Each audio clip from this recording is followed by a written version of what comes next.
Series तौहीद versus शिर्क। इस series का 7वां episode है और 6 एपिसोड बन चुके हैं और अल्हम्दुलिल्लाह रब का फजल है कि इससे पहले के किसी भी एपिसोड का जवाब किसी भी गैर मुक़ल्लिद या अहले हदीस ने नहीं दिया है और इंशाअल्लाह वो दे भी नहीं पाएंगे, क्योंकि हमारे जितने दलाइल इन वीडियोस के अंदर होते हैं अल्लाह का फजल है वो सनद सहीहा के साथ होते हैं और कुरान करीम के तफसीर के साथ होते हैं। वो जो किताब के ऊपर मैं सीरीज बना रहा हूँ दावत तौहीद, असल में है कि उसके अंदर एक आयत करीमा और है। उन्होंने नबी अकरम अलैहिस्सलातु व तस्लीम को मुर्दा साबित करने के लिए कुरान करीम की एक आयत करीमा पेश की, सूरह ज़ुमर की 30वीं और 31वीं आयत। अल्लाह फरमाता है इन्नका मय्यितुन व इन्नहुम मय्यितुन सुम्मा इन्नकुम यौमल क़ियामति इंद रब्बिकुम तख्तसिमून। इन्नका मय्यितुन व इन्नहुम मय्यितुन, इस आयत करीमा को नबी करीम अलैहिस्सलातु व तस्लीम के माज़अल्लाह मुर्दा होने पर दलील बनाते हुए पेश किया इस आयत करीमा को। अब उसके नीचे ना तो इन्होंने किसी मुफस्सिर की तफसीर पेश की और ना ही कोई हवाला पेश किया, बस आयत करीमा के जो अल्फाज है वो पेश कर दिया। हालांकि जब भी हमें किसी आयत करीमा को पेश करना होता है या किसी आयत करीमा को किसी चीज के लिए दलील बनाना होता है तो हम सिर्फ आयत करीमा या उसका तर्जमा पेश नहीं करते और ना ही करना चाहिए। हक यह है कि जब आप किसी भी आयत करीमा को किसी चीज के लिए दलील बनाएं तो उस आयत करीमा के साथ में उसका तर्जमा और उसका शान नुज़ूल और उसकी मुताबिद जो मुफस्सिरीन किराम हैं, जो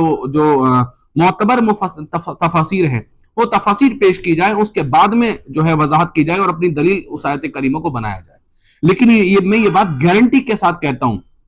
कि इन्नका मय्यितुन व इन्नहुम मय्यितुन ही नहीं, बल्कि कुरान करीम की कोई भी आयत मुताबिद तफासिर और तफासिर सहीहा जो मोतबर तफासिर है उनकी रोशनी में ये साबित नहीं कर सकते हैं कि नबी अकरम अलैहिस्सलातु व तस्लीम माअज़ल्लाह मुर्दा हो चुके हैं,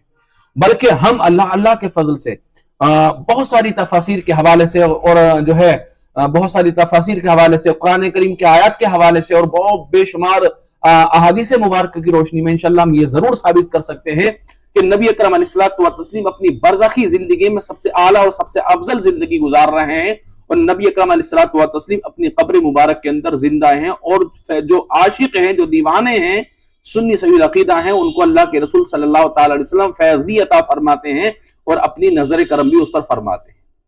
सबसे पहले मैं आपको बता दूं, तफसीर कुर्तुबी हो और तफसीर रूहुल मानी हो, तफसीर खज़ाइनुल इरफान हो, इसके अलावा दीगर तफसीर इब्न कसीर हो, दीगर तफसीर को अगर आप हम देखेंगे, तफसीर राजी हो, इन तफसीर का जब इस आयत करीमा के मुतालिक मैंने मुताला किया, अगर किसी को डाउट हो तो मुताला कर सकते हैं। तो उन तफसीर के हवाले से जो मुलख्खसन जो हासिल हुआ वो ये हुआ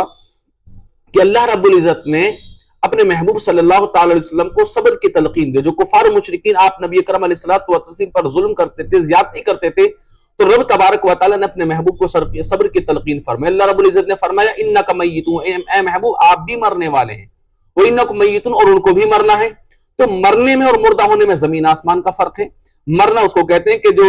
जो है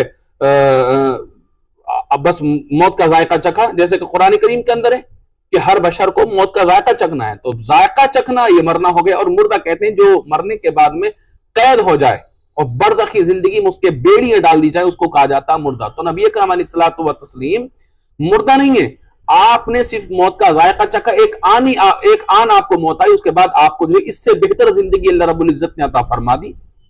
उसी वजह से तो नबी अकरम अलैहिस्सलातु व तस्लीम ने इरशाद फरमाया कि मेरी मौत और मेरी जिंदगी मुस्नद अबू याला के अंदर और इमाम बैहक़ी ने भी उसको रिवायत किया है, और तो अल्लाह के रसूल फरमाते हैं कि मेरी जिंदगी और मेरी मौत तुम में सबसे बेहतर है और तुम्हारे आमाल मुझ पर पेश किए जाते हैं।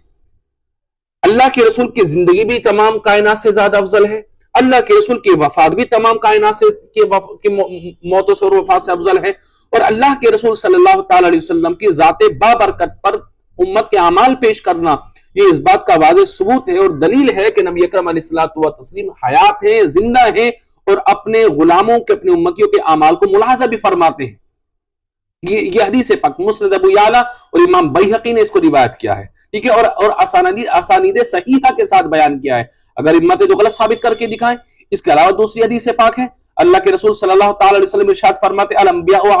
अंबियाउ अहयाउन फी क़ुबूरिहिम युसल्लून, के अंबिया के नाम जो होते हैं वो अपनी कब्रों में जिंदा होते हैं और जो है वो अपनी कब्रों में नमाज पढ़ते हैं। नमाजों का पढ़ना ये इस बात पर दलील है कि अंबिया किराम अलैहिस्सलातु व तस्लीम अपनी कब्रों के अंदर जिंदा हैं। रसूल कायनात सल्लल्लाहु तआला अलैहि वसल्लम की एक हदीस पाक हो रही है, आका अलैहिस्सलातु व तस्लीम इरशाद फरमाते कि मेराज की शब में मैं मूसा अलैहिस्सलाम की कब्र के पास से गुजरा तो मैंने देखा कि मूसा अलैहिस्सलाम नमाज पढ़ रहे थे। ये तमाम चीजें इस बात पर दलील हैं और दलालत करती हैं कि अंबिया किराम अपनी हयातों के साथ, अपने जिस्मों के साथ जो है हयात बरज़खी में मौजूद है, और उनको जो मौत आई है बस वो मौत का जायका जो उन्होंने चखा है और आलम की नजरों से ओझल हो गए हैं। जो गुनहगार हैं, जो कुफ्फार हैं, जो मुशरिकीन हैं, नबी अकरम अलैहिस्सलातु व तस्लीम को जाहिरी तौर पर जो तकलीफ पहुंचाने वाले थे, और अब तबारक व तआला ने उन तकलीफ पर सब्र की तलकीन करते हुए इरशाद फरमाया, इन्नका मय्यितुन व इन्नहुम मय्यितून, के ए महबूब आप भी मरने वाले, वो भी उनको भी मरना है। सुम्मा इन्नकुम यौमल क़ियामति इंद रब्बिकुम तख्तसिमून,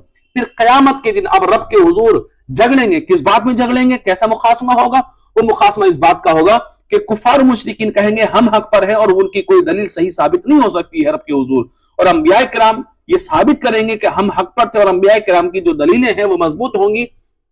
और उनसे यह साबित होगा कि अंबिया किराम हक पर थे और कुफार मुशरिकीन ने बेवजह उनको तकलीफें दी थी और जुल्म किए थे। ये अपने पास से नहीं करो, आप आए मुताला करें, तफसीर रूहुल बयान शरीफ का मुताला करें, रूहुल मानी का मुताला करें, मदारिकुत तंजील का मुताला करें, तफसीर राजी का मुताला करें, तफसीर इब्न कसीर का मुताला करें, आप तफसीर कुर्तुबी का मुताला करें, आपको इन आयत करीमा की तफसीर के अंदर यही मौजूद मिलेगा जिसको मैं आपके सामने बयान कर रहा हूं। अगर अलग अलग तफसीरों की अलग अलग अगर मैं जो लाइनें लिखी हुई है लफ्ज टू लफ्ज वो पेश करूं तो वीडियो बहुत ज्यादा लंबी हो जाएगी। किसी भी जो है आयत से या किसी भी हदीस से यह साबित नहीं किया जा सकता कि नबी अकरम अलैहिस्सलातु व तस्लीम या अल्लाह के जो दूसरे नबी हैं वो मर करके मिट्टी में मिल चुके हैं। एक तो ये हदीस पाक है कि अंबिया किराम अपनी कब्रों में जिंदा है और वो नमाज पढ़ते हैं। दूसरी हदीस पाक के मूसा अलैहिस्सलाम की कब्र के पास से जब नबी अकरम अलैहिस्सलातु व तस्लीम मेराज के शब में गुजरे तो मूसा अलैहिस्सलाम अपनी कब्र में नमाज पढ़ रहे थे। ठीक है। और तीसरी हदीस पाक के अल्लाह के रसूल फरमाते मेरी जिंदगी भी तुम में बेहतर है, मेरी वफात भी तुम में बेहतर है और तुम्हारे अमाल मुझ पर पेश किए जाते हैं। और चौथी चीज अल्लाह के रसूल सल्लल्लाहु तआला अलैहि वसल्लम इरशाद फरमाते इन्नल्लाह हर्रमा अल अर्दी अन ताकुल अजसाद अल अंबिया फनबियुल्लाह हय्युन युरज़क़। इस हदीस मुबारक को जो है आप मुस्नद अबू याला के अंदर, बैहक़ी के अंदर, मुस्नद इमाम अहमद इब्न हंबल के अंदर और जामे तिरमिजी जामे और ये सुनन अबू दाऊद शरीफ के अंदर आप इस हदीस पाक का मुताला कर सकते हैं और उसकी वजाहत देख सकते हैं। मतलब ये हुआ रिस्क किसको दिया जाता है? रिस्क उसको दिया जाता है जो जिंदा होता है। मुर्दे को रिस्क की क्या जरूरत है भाई? ये मुर्दा नमाज पढ़ेगा तो किसके लिए पढ़ेगा? मुर्दे पर तो नमाज फर्ज ही नहीं है,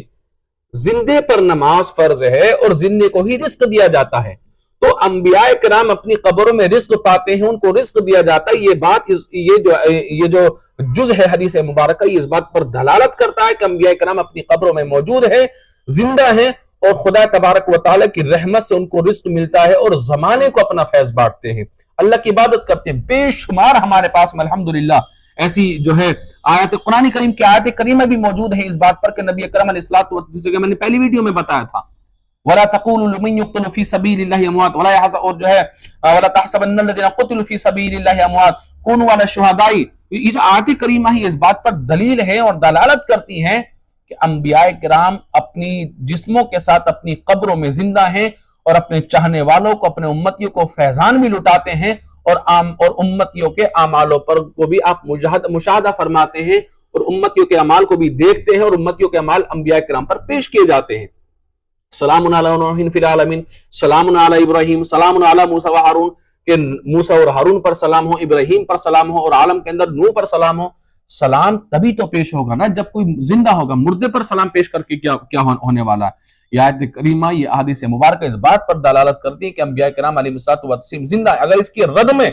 कोई तफसीर दुनिया भर की तुम ऐसी पेश कर दो या कुरान करीम या हदीस मुबारक से कोई वजाहत ऐसी पेश कर दो मोतबर किताब कुतुब के हवाले से कि जिनसे यह साबित होता है कि अंबिया किराम अलैहिस्सलातु व तस्लीम चले गए दुनिया को छोड़ करके और जो आप मुर्दा है माज़अल्लाह, तो हम आपकी गुलामी करने के लिए तैयार है। आप सिर्फ आयत और उसका तर्जुमा पेश कर सकते हैं भोली भाली अवाम को बहकाने के लिए। हालांकि अल्लाह ताला तो इरशाद फरमाता युदिल्लु बिही कसीरा व यहदी बिही कसीरा के कुरान करीम को जब तक तुम तफसीरों के साथ समझ करके नहीं पढ़ोगे तो तुम हिदायत भी पा सकते हो और तुम्हें गुमराह होने का भी खौफ इस बात से रहता है कि जब तक कुरान करीम को तुम सोच समझ करके तफसीर के हवाले से नहीं पढ़ते हो।